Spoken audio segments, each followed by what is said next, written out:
Being anonymous online. It allows us to share embarrassing but critically important problems or ask questions we might not otherwise have the courage to ask. But a new law proposed just this week in Austria would force users of online forums to provide operators with their first name, last name, and home address.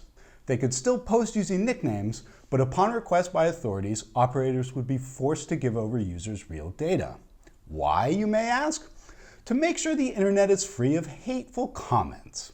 Sounds like a good idea, right? Of course, making sure that this vase was free of mice also seemed like a good idea at the time. But opponents of the law are calling it out as nothing more than the government's attempt to silence anti-government dissent online.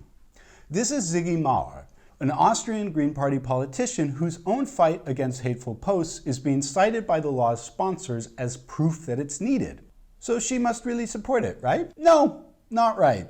In fact, she said, quote, "The government abused my case to propose this censorship law." Ouch.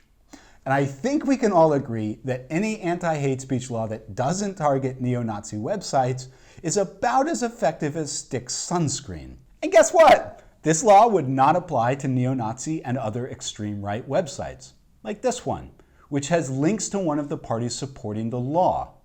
Weird. In fact, it would only apply to the largest online platforms, those that make over 500,000 euros annually, have over 100,000 registered users, or receive over 50,000 euros in government subsidies.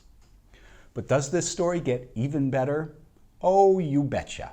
Why? Because Christian Schilher. That's why. He's an Austrian politician from one of the parties supporting the law, and he's also an aspiring poet. And his poet self had a nice little Easter weekend, penning a poem about migrants so overtly racist that even the country's right-wing chancellor, Sebastian Kurz, called it abominable. So, about that plan to tackle hate speech? Yeah. Anonymous posting is an incredibly important part of free speech. It allows us to say things that are unpopular but not hateful, or just imagine you're a young member of the LGBT community trying to discuss coming out. And if free speech and privacy aren't enough, how about this? We live in a world of data breaches. It's just a fact of life. Would you like your home address stored by every single online forum you wish to use? Yeah, didn't think so. This bill has not become law just yet, and it should not.